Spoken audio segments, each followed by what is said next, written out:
Hello, and welcome to this new episode of the Windhorse Publications podcast. Thank you for joining us. My name is Dhamma Mega, and I'm the publishing director at Windhorse Publications.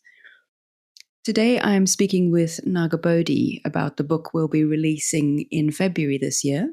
You may have heard of Nagabodhi, if for no other reason as the author of the book Jai Bhim, Dispatches from a Peaceful Revolution, which was about the new Buddhist movements in India in the wake of the extraordinary leadership and conversion of Dr. Bhimrao Ambedkar.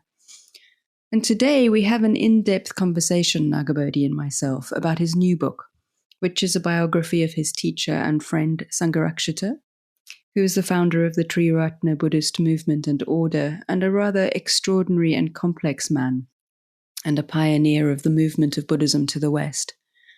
So I hope you find Nagabodhi, his stories, and his reflections on Sangharakshita and writing about Sangharakshita interesting. Hello, Nagabodhi. Hi, Dhamma Mega. Really nice to see you today. So you have quite recently written a book about Sangharakshita. What's the title of the book? The title is Sangharakshita, the Boy, the Monk, the Man. Great. So some of you will definitely know, some of you who are listening will definitely know who Sangharakshita is, and some of you might not if you're fairly new to the podcast that we're doing.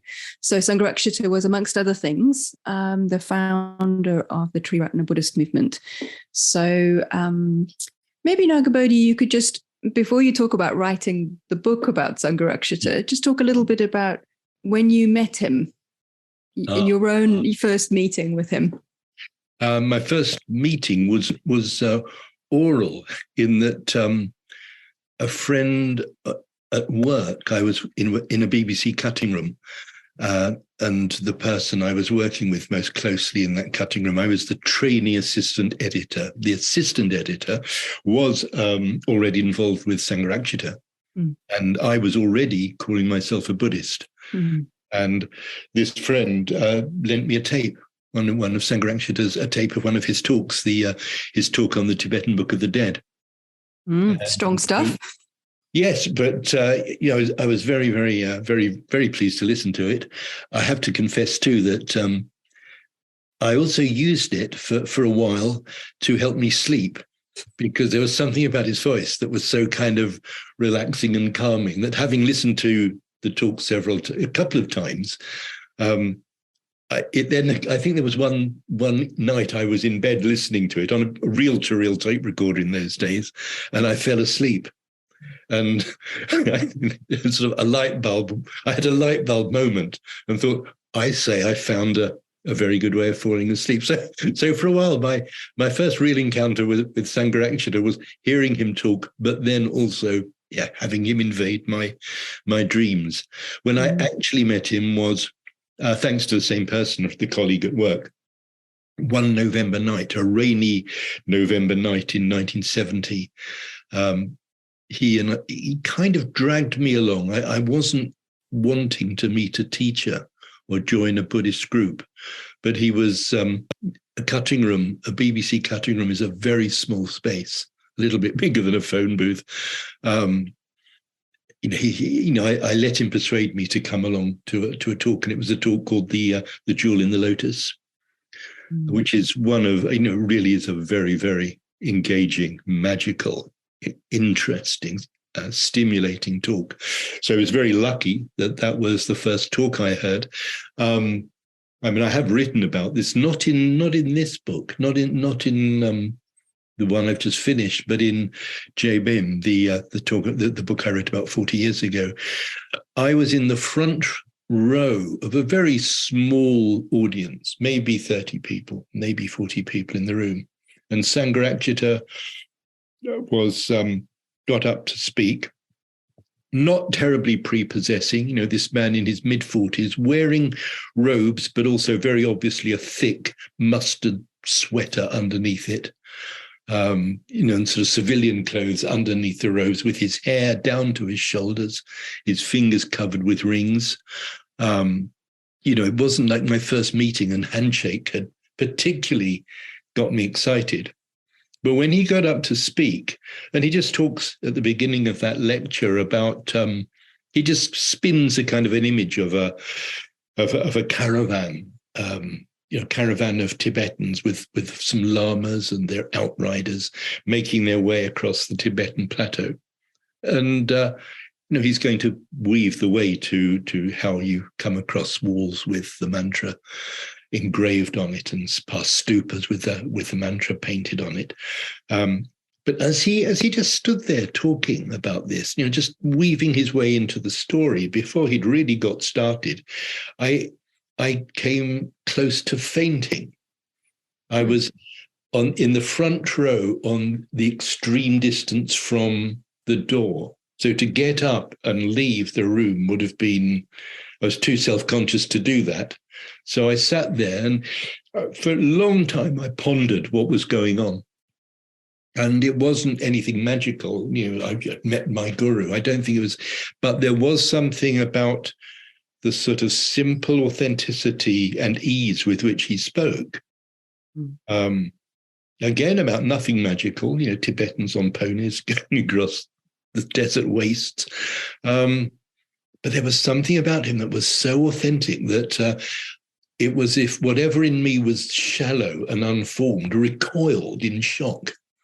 That's the only way I can explain it. And yet he, in other ways, was so ordinary and not particularly attractive, or, as I say, prepossessing. But that was my first encounter with him. So I mean, it was months before I went back to anything else. I mean, it didn't mean, oh, that's it, I found him. It was, again, the same guy. I was by then working in the play school cutting room. But my friend Steve would pursue me on the internal phone system, wherever I was working, wherever he was working, say, man, when are you coming back? You got to meet. And eventually I let him persuade me to go to an FWBO festival day. Very, very small occasion, but there was something about it that got me intrigued, and by the people as well as him. Young, attractive people. It wasn't all spiritual. I mean, there was some attractive women there. If I'm honest. Mixed motives. didn't hurt. And I decided sort of pretty much then and there to sign up for something they had a poster for on the wall. This wasn't their wall. It was a hired wall that used by the Boy Scouts most of the time. Mm-hmm. But on the wall, someone had pinned a poster for a summer retreat. Mm-hmm. So I decided to go along for that 16 days in the Surrey countryside, and that was it. From then on, I was just connected, and with the whole thing. It was the practice, it was the people, it was Sangharakshita. It was. Yeah. So that was 1970, of course. It's 70 and retreat in 71. Yeah. Yeah. So that's more than 50 years ago. You've been. 7 years. So you've been around Sangharakshita as a person, but also around the developing movement that he founded in that time, during that time, and 68 onwards. So you're an interesting witness, not only to Sangharakshita as a person, but to like his life's work, I suppose, literary and otherwise. So you used to be in the job that has the same title as the job I now have. So right. I imagine it was quite a different job. You started Windhorse Publications and were the director of it for 25 years, maybe half of that time. I think 25 or 27, something like that. Yeah. Yeah. So a bit unusually, we commissioned you to write this book. Often we're approached by authors with ideas or things that they want to do, or we sort of put things out and see what comes back. But this was a very intentional process, and I wonder why you said yes to writing the book when we asked you to, because it's a big and not an easy book to write. Sure. Yes, I'm not sure that I realized how difficult it was going to be when I said yes. Well,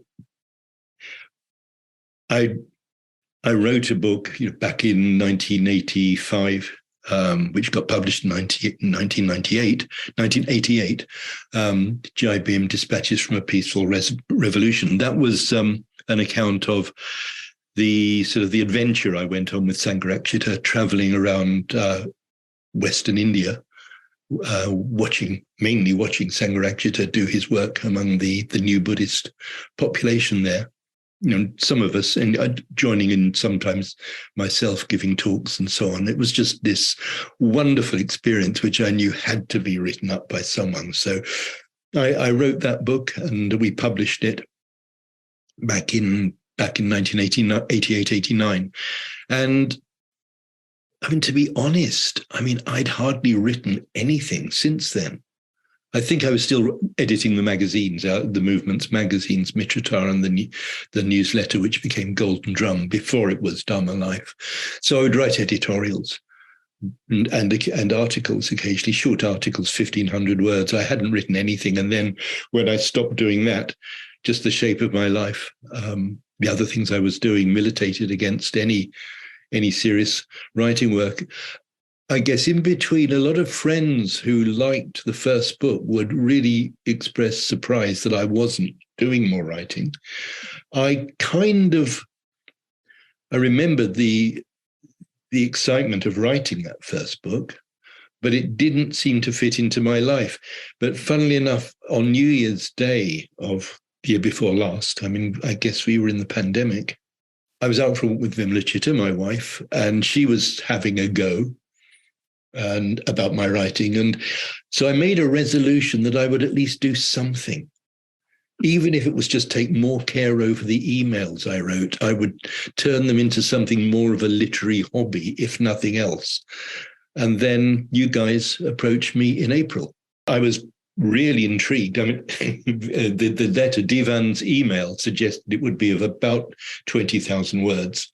And I think in the first phone call, the idea was it would be something that could be at centres in Urgyen House, so that people who visited Urgyen House at Adhisthana, that Sangharakshita's last home, there'd be these for them to pick up and take away, an account of Sangharakshita's life. But the rider was that it should give, I can't quote it verbatim, but it was asking for a kind of rounded picture of Sangharakshita's life as we kind of approach it now, which involves, something of the complexity by which, I kind of also read the controversy around him. So I think in our first real meeting, we decided it would need to be a bigger book. But I think maybe even then I was thinking of 40,000, maybe 50,000 words. I believe we are at 98,000 as it stands. That's with all the footnotes you insisted we included, and all the publishing guff and the acknowledgements. And I think I thought I'd written about 94,000 words. But I looked at my last draft on my computer, and it told me it was only about 90,000 words. So there must be 7,000 words of content you've added. Either that or I can't add. But yeah, it's turned into a real book. It really has turned into a real book. I'm just aware that that people who are listening to this might have very, very different amounts of information about Sangharakshita. So maybe it's worth saying that Sangharakshita, born in London in Tooting, grew up in the UK in the Second World War, went to India, traveled a lot around India, took robes as a Buddhist monastic, ended up spending many years in Kalimpong, deeply influenced not only by Theravadan style Buddhist practice, but also Mahayana, and then encountering many of the Tibetan teachers coming out just after the Chinese invasion of Tibet, moved back to the UK and founded what has now become the Triratna Buddhist Order and Movement. So spent a goodly part of the second half of his life teaching and sort of setting up this community, which is a community that we're both part of. And he died 3 years ago. It is 3 years, isn't it? Yeah, 3 years ago in October. Yeah. So it's an interesting time, isn't it, to be looking back on his life when he's not any longer able to speak for himself. Yes. And there's a number of people writing and thinking and speaking at the moment, sort of wanting to reflect on his life. And one of the reasons we wanted to commission this was that people are coming into Buddhist centers and learning to meditate and getting to know the community that we're part of, who otherwise would have gotten to know him.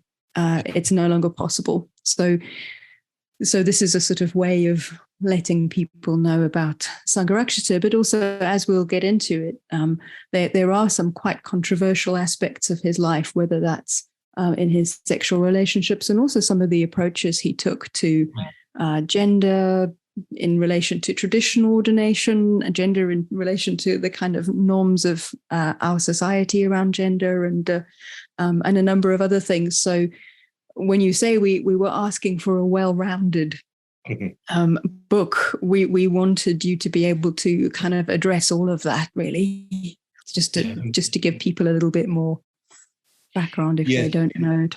And I think to the way you laid it out, which was a reasonably useful précis of the story. It already shows that there are quite a few dimensions to his life. I guess there were a couple of points in your account there, which to me, unpicking them again shows why it was a difficult or a not such a straightforward project. You spoke about him taking the robe as a monastic, as a Buddhist monastic. Well, no, immediately we're in tricky territory, because that's not how he sees it. And it's not how it was, because he never joined a monastery, and both of the monks who ordained him into a Theravada Nikaya, a Theravada ordination tradition, neither of them were able to take him on as a disciple. His attempt to get to Sri Lanka, to be ordained there and to join a monastery, fell foul of the fact that he had burnt his passport in a moment of spiritual commitment to higher causes than material ends.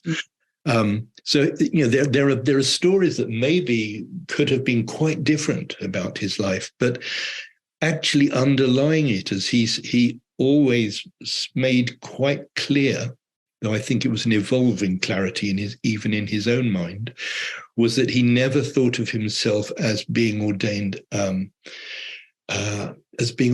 into a monastic tradition. He saw himself being ordained as a Buddhist. He had in his young days a really strong desire to live a renunciate life. And he knew absolutely that he was a Buddhist, but already from the earliest stages in his Buddhist life knew that one had to embrace the entire tradition. And he felt committed to the Buddha and to the three jewels of the Buddha, the Dharma, the Sangha, but in its totality. So in a way, as some people might see him, I think conventional Buddhists, and there are obviously many out there, Buddhists who've taken the traditional routes of living and working, practicing within one tradition under one teacher, or at least one version of a teaching. They don't quite know what to make of him. Some would even see him as a failure because he never actually honored his ordination.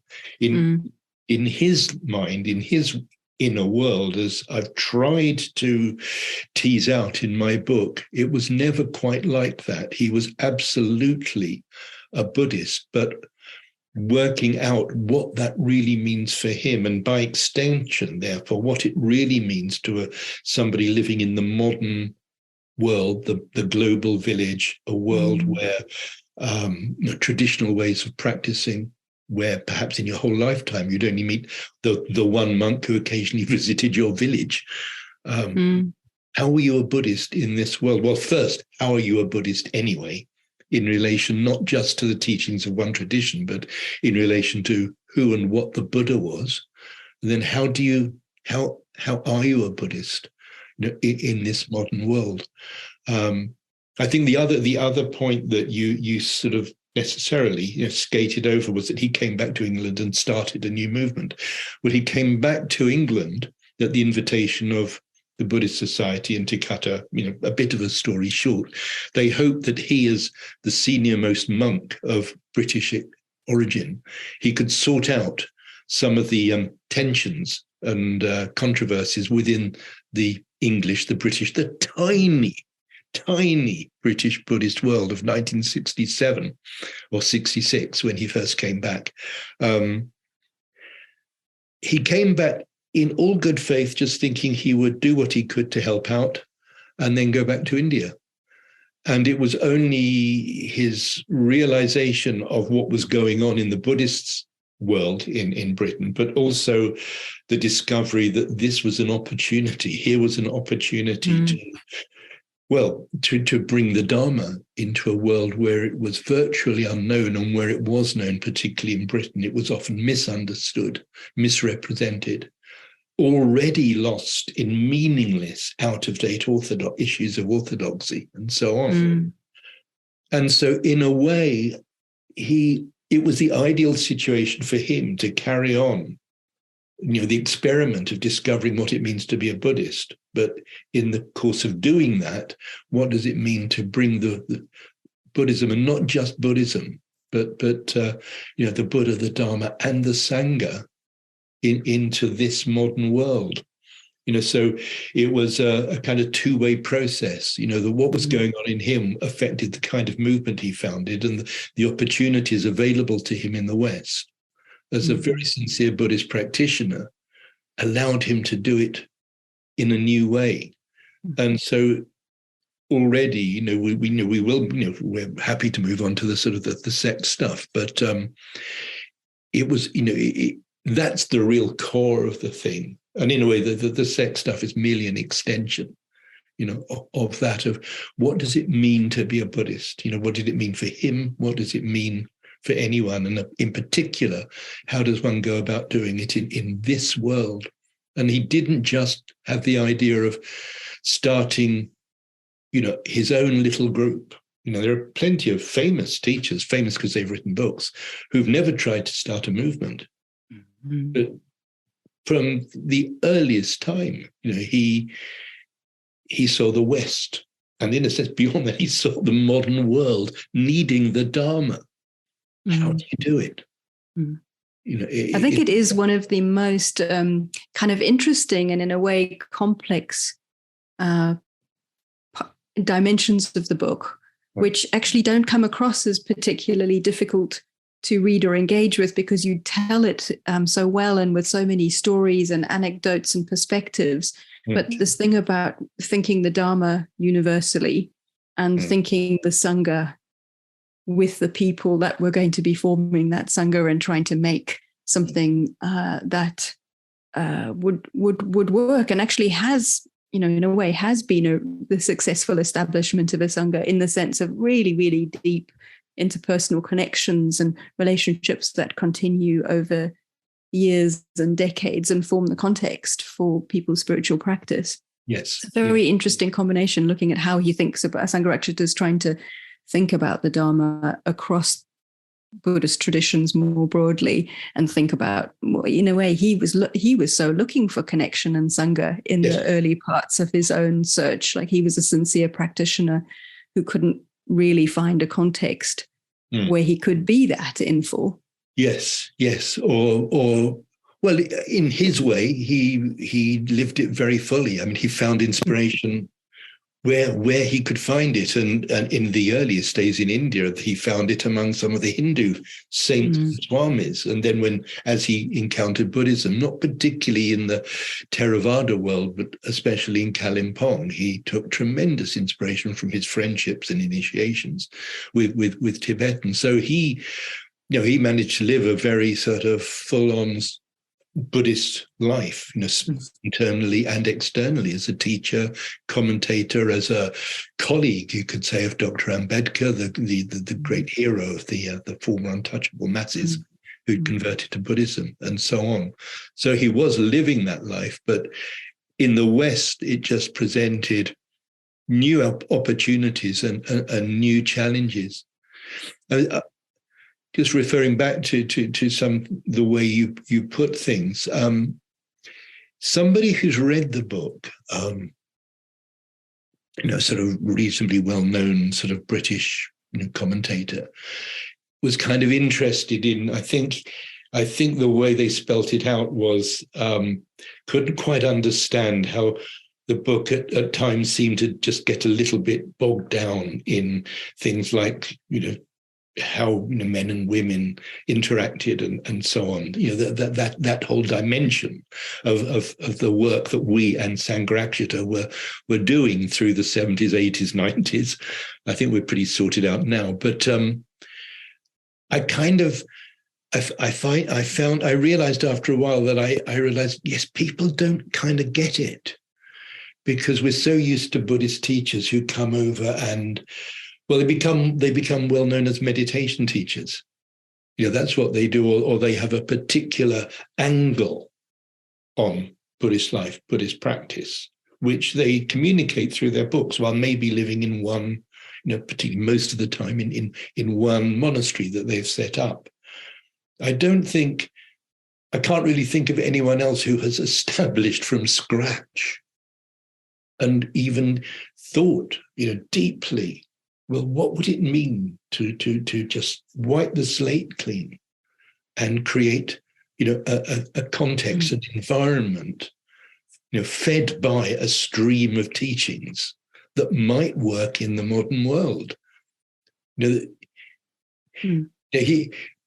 Although there's a very fat anthology of material that Vidya Devi, a member of our order, has put together of Sangharakshita's teachings on meditation, I don't think any of us really first and foremost think of him as our meditation teacher. I mean, he was one, but and we practice within his system, so to speak. But you can think of other people who are well known as for their meditation and for their meditation teachings. I think it's very hard for people to grasp the scale of Sangharakshita's ambition and what's the word? Daring. There's the Yiddish word chutzpah, which I think I used somewhere. Is what a nerve, what an extraordinary thing to have taken on. But that's he did nothing less than that, or he tried to do nothing less than that. Rereading the book, it's the book a bit like his life. You say, if somebody had to have done a palm reading of him, they would have seen a sort of something that looked a bit like a dividing line, a life in India and then a life in the UK and from the UK, let's say. Yeah. I think rereading the book, some of which is drawn from his own memoirs and his accounts of his travels in India, and as you say, like trying to figure out how to live his very strong commitment to the Dharma and find inspiration and ways and places of practicing. But I think the thing that really moved me in a way, reading that again, is just how profoundly sort of singular his approach was to the people around him. It's kind of profoundly. He says at some point that I'm going to misquote this. You might have to give me the correct words, but that he really, really believes at the level of a life and death commitment to the idea that any human being can be a friend with any other human being. That's sort of the spirit of it, and you really see this kind of an individual moving amongst a huge range of people. Yes. Finding connections and friendships and a sort of way of moving through that society, which, of course, him being a little bit of an outsider in relation to caste gave him freedom to move. Yeah. And we can maybe talk about his experience of being an outsider in terms of his sexuality as well.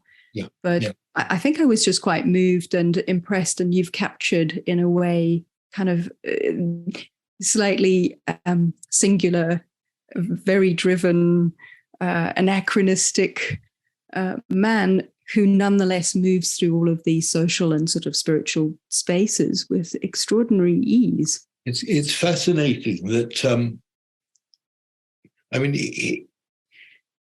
he had a happy childhood, though he was, confined to bed for months, 2 years. There seems to be a little bit of a question hanging in the air just recently as to, from his own mouth, whether it was 8 months or 2 years. I've written 2 years because that's how he always spoke about it.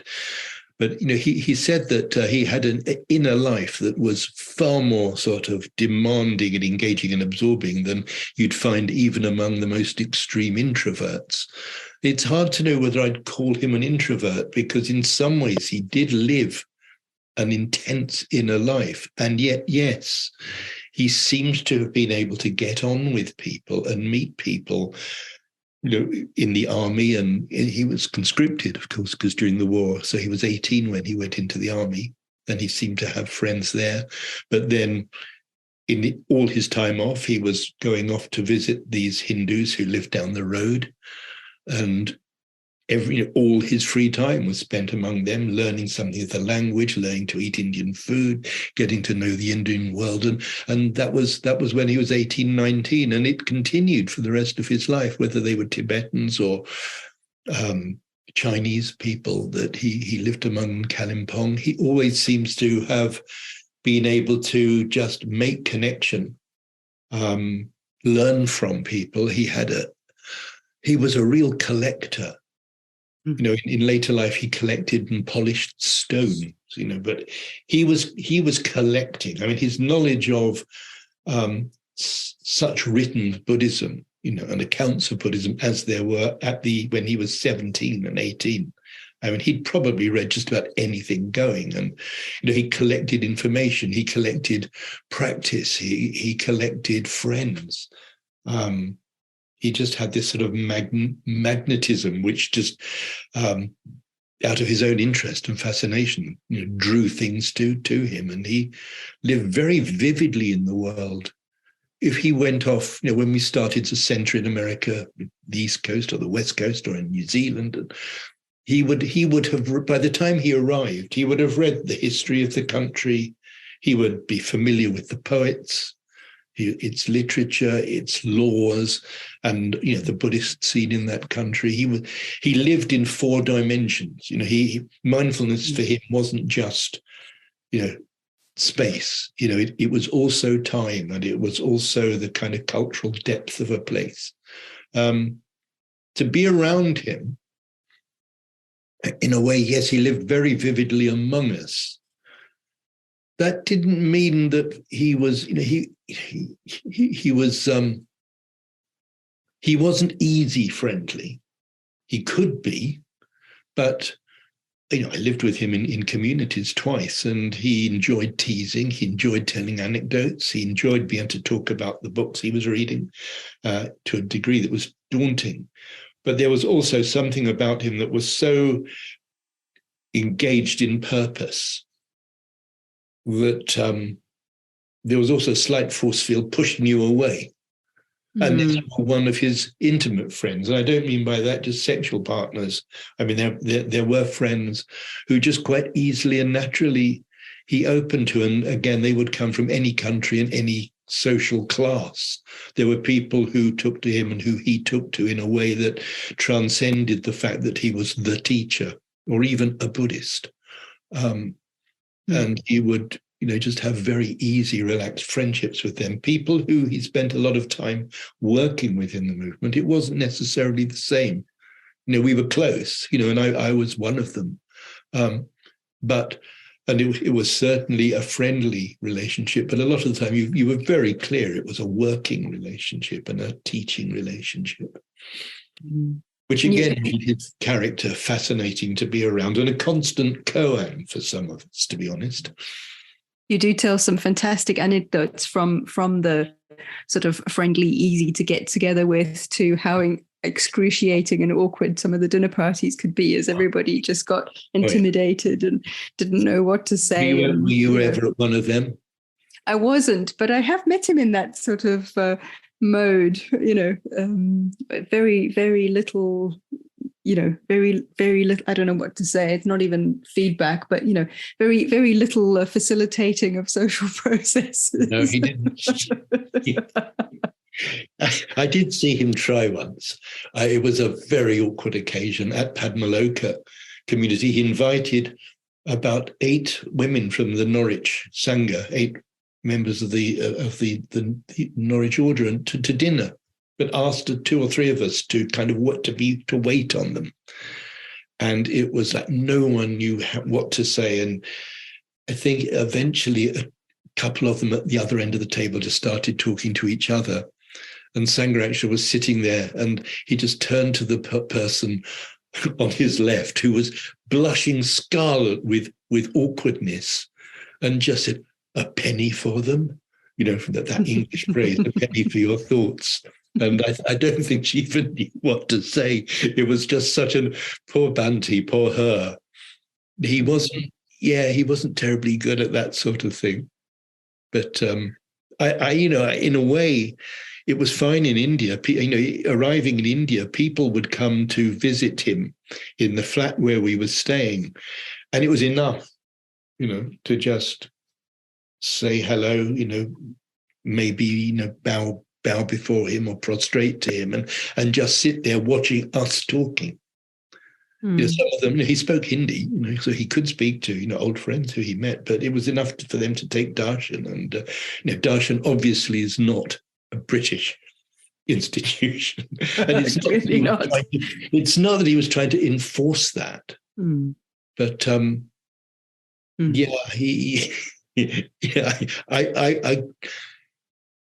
and it's not like he wouldn't have liked to know how to do it a bit better, but it just wasn't his thing. This wasn't.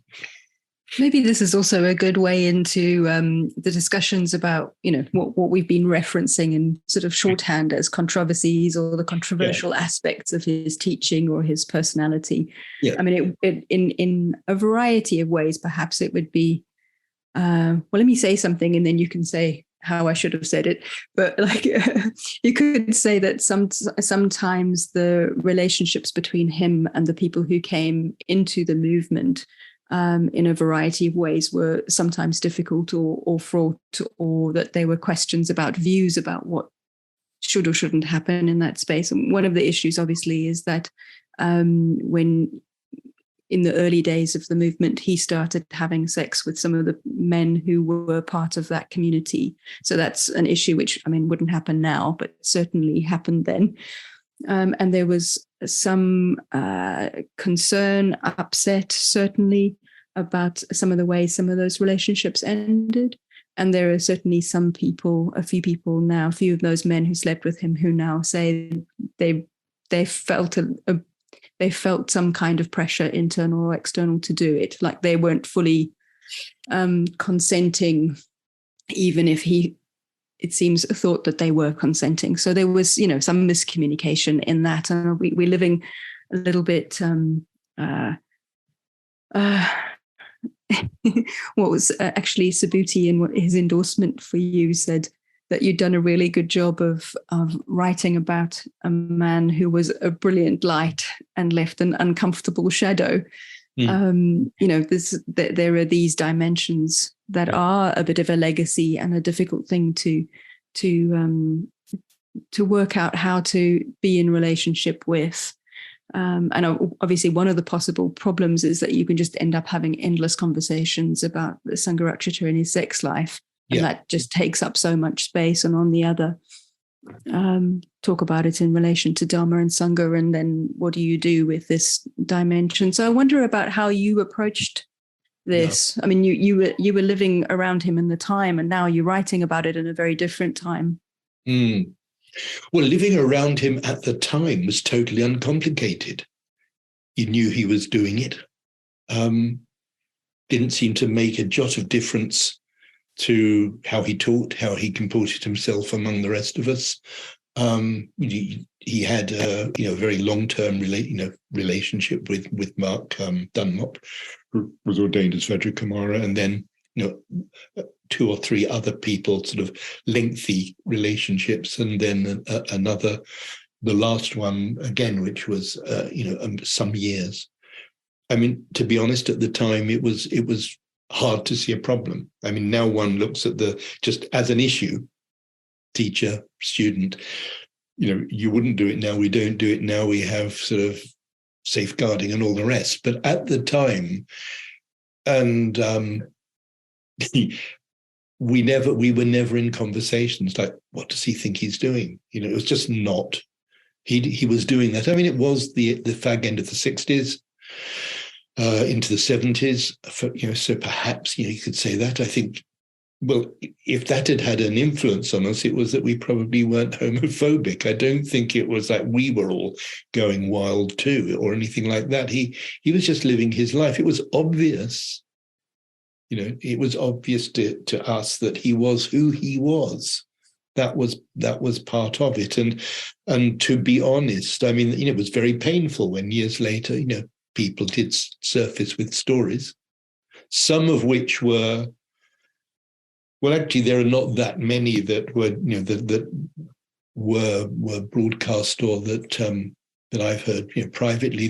There were clearly a few where there was a real understanding. There was perhaps a sense of pressure, and there was pain, and there was hurt. Some of the longer ones, which have caused the most trouble, have been a bit harder to understand from those of us who lived around, the two of them during the relationship, because it was so not obvious at the time. One could wish it had been, but it wasn't. I mean, where to begin? I mean, I do talk about it in 3 or 4 places through the book, fairly briefly, but by the time you get to the end of the book, I hope you have a fairly clear and honest picture of the story and what was behind it. Something worth pointing out, because I think it's important, is that his reputation in the Buddhist world, and he's something of a pariah in some quarters, and I think always will be. From that point of view, the book will be, there will be people who'll find it very hard to give the book a sympathetic reading even. That side of Sangharakshita's reputation was already formed by the time I got involved in 1970. I was assistant editor on a television series called The Long Search, which was on.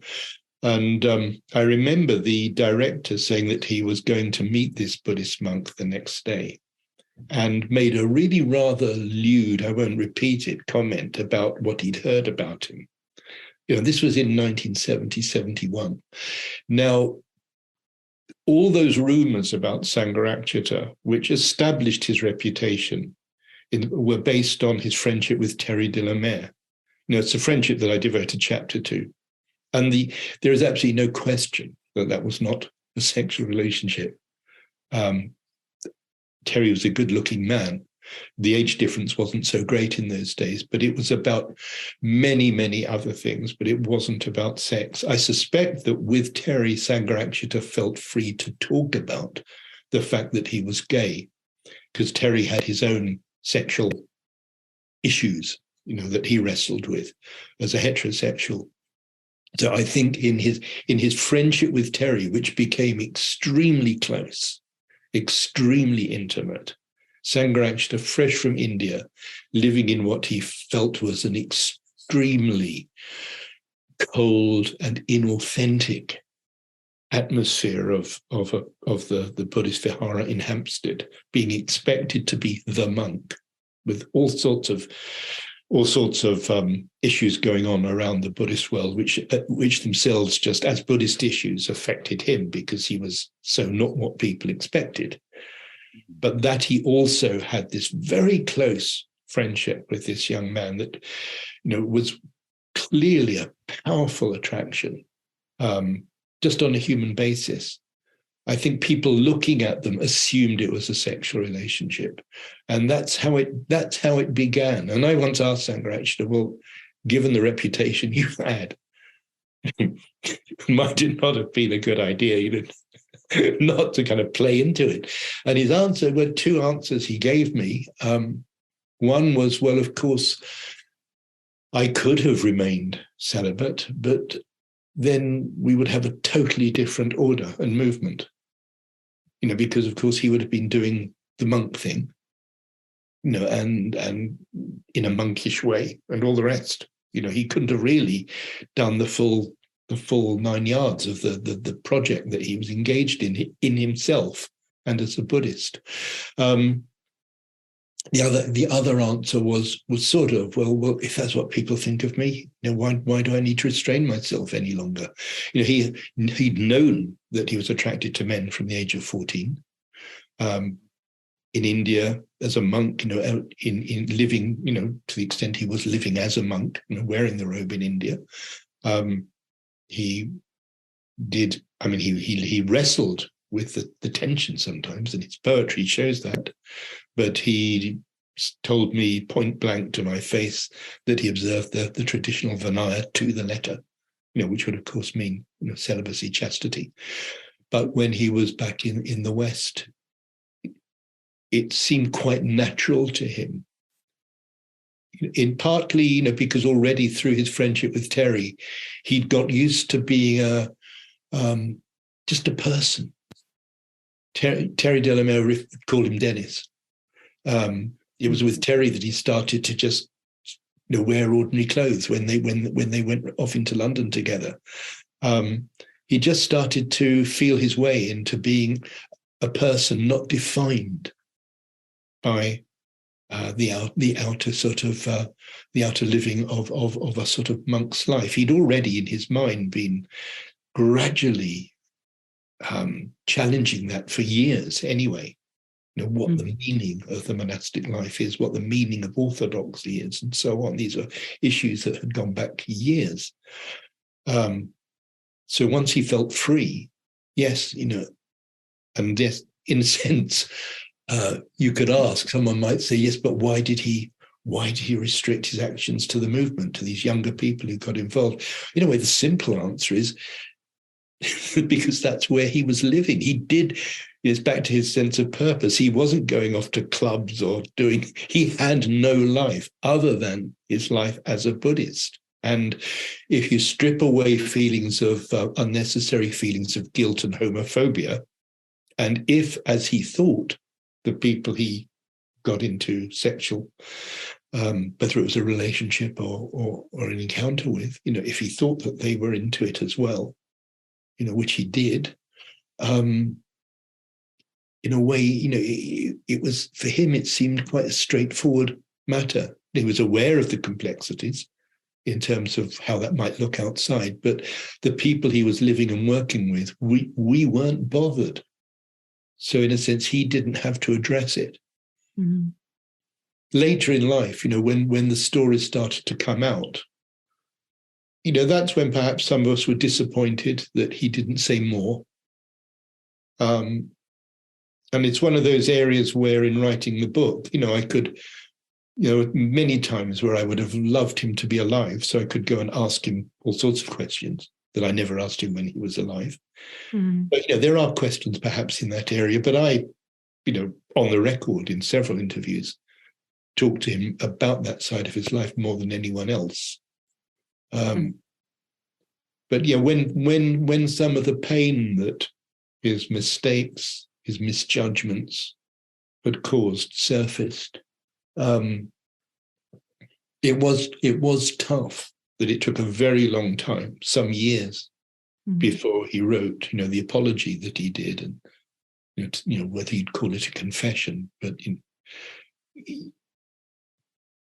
by then he was getting on, and some people thought, well, we shouldn't pressure him at his age. We've got what we've got from him. Let's just leave him alone. I mean, I didn't think that at the time. I was quite militant and I can remember one very bitter argument with a close friend, he taking the side of, look, come on, leave him alone. And I was being very stroppy. No, why can't he speak? But for whatever reason. Mm-hmm. And I think when I say that, I think he would have had a reason. I don't think he was just afraid. Mm. I don't know. Well, I think in a way you have to read the book and see what I've made of it. Everyone's free to make up their mind. Mm. And in the end, you also have to make up your mind as to how seriously, in your sense of the man, particularly if you're involved in Triratna, you have to make your own mind up as to how much that matters, whatever your understanding is of what he did, didn't do, who he didn't hurt. We're just left needing to make up our own mind. Well, for some people, he did no wrong. For some people, he did quite a lot of wrong, but look what he gave us. That's where we're left.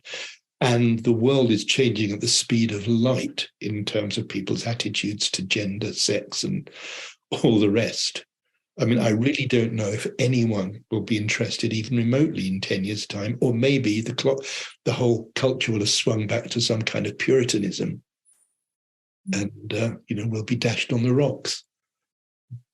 But I've done what I can, as the book progresses, to not shy away from that subject. If it seemed relevant, then I've addressed it, in relation to that period of his life. And I, in all honesty, I've left the reader to make their own mind up as to how they're going to live with that. I mean, I think the book as a whole is, as we asked you to do, and as you've been speaking about, and certainly a lot more than we've touched on in this conversation, a very, very rounded view of kind of his friendship, the development of his ideas, the development of his inspiration and practices, his teachers, his adventures, his experiments, as you say, with a kind of big E, his experiments with his mind, with the idea of the Sangha, with the notion of the West, with poetry, with literature. I mean, the thing we haven't really touched on is just how extraordinarily cultured a man he was, and how voracious a reader. And you talked about him as a collector of sort of ideas and writers, and his own incredible writing practice. So, there's a lot more in the book. I think in a way wanted to raise we had a little chat quite a while ago where you said, "Oh, I think you should ask me that in the podcast." And the question was, "Have you been too soft about Bante's sex life in the book?" So I wanted, in a way, for some people who would be interested in reading the book and who would want to know how you've dealt with that area, I thought it was important to go into. But as you say, it's a part of his life, and it's a part of the Dharma we've inherited, and it's a part of the movement that you and I happen to live in, and other people might find interesting to join, or sociologically or something else. It's interesting because, at least in the wider Buddhist world, and somebody who gets involved with Buddhism will read around, and they will find websites where he's traduced, and or speak to people who will immediately say he wasn't a real Buddhist or a real monk or whatever. So it's important from that point of view because it has affected his profile, but it also is far more important as an aspect of the course he steered in life, which isn't to glorify it.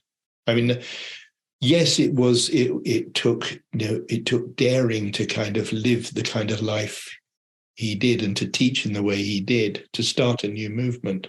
And part of that daring included, seeing, well, okay, so, is sex something, where does that come into the picture for me, for others? And so it wasn't just sex, is it? It's sort of, in his thinking about all of that, it was about relationships, it was about gender, it was about the family, it was about parenting, and all of these things, which obviously we've been chewing over for decades, and always not always successfully, and not always with the help we might have wanted from him. He was, good heavens, he was feeling his way into something so different, so new. This idea of an order that's neither monastic nor lay. It's easy to not be monastic. And I think this is the question that, the future generations are going to face with much more urgency, because we lived an experiment for 20, 30 years of what we called our new society, where the normative lifestyle, of most order members was something really quite almost, very, very together, working together, living together. Our social life very much contained within the movement. And this is changing. For all sorts of reasons. So how that model of an order that's neither monastic nor lay will thrive when people are far less connected. Or maybe they'll find ways of connecting. You know, there's no reason, there's no logic that says that Buddhists can only start businesses together by packing beans in a whole food shop. You know, so, a bunch of Buddhists could, you know, get together and create a multi-billion-pound empire of some sort. You know, who knows? Yeah. But that was that's for future generations. Yeah. Maybe I've got one more question for you, which is obviously you lived your life in his orbit, and then you've gone back and you've written about that life and those times. I wonder how writing the biography has changed your relationship with Sangharakshita.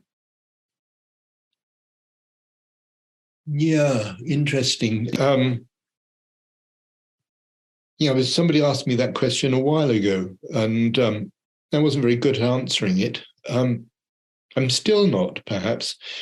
I mean, it is about, you know, I'm a character in it, you know, as are other people. But I've tried, you know, it's very much a book about Sangharakshita. It's not a book about Triratna. It's a book.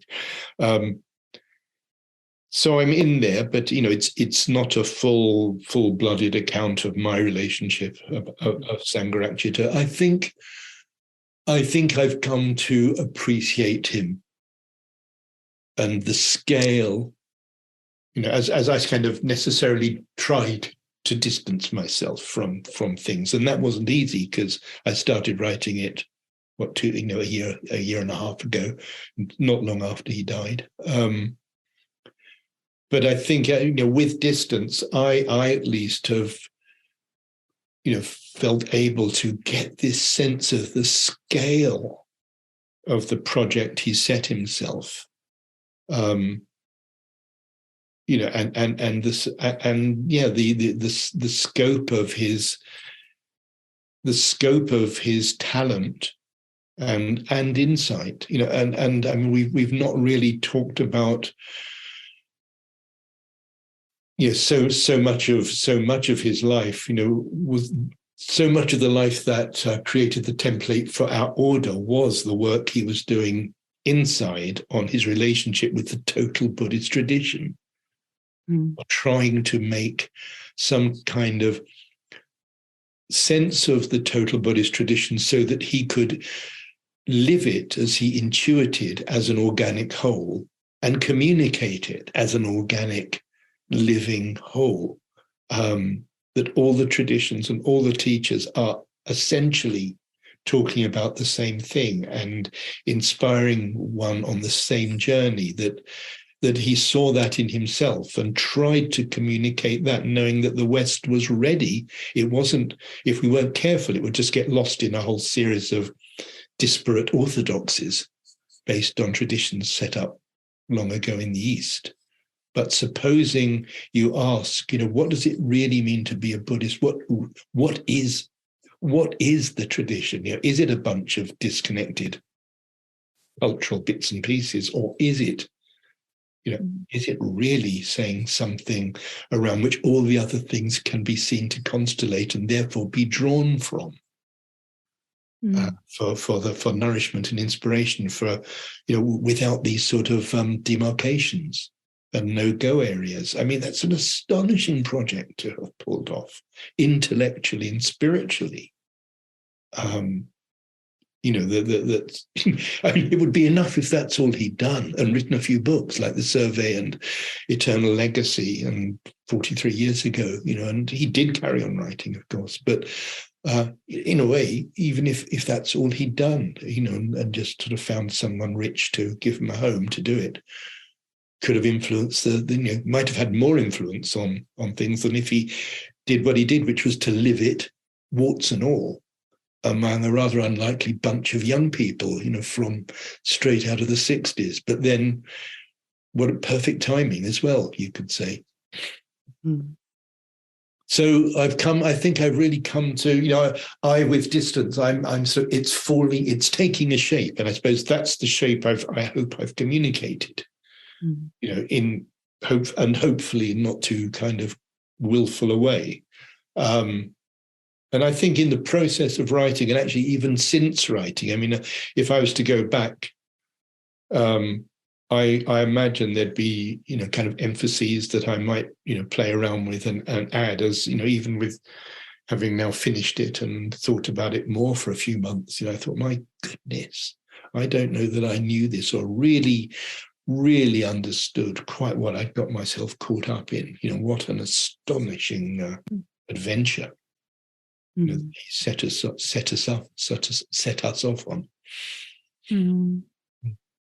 Oh, thank you, Nagabodhi.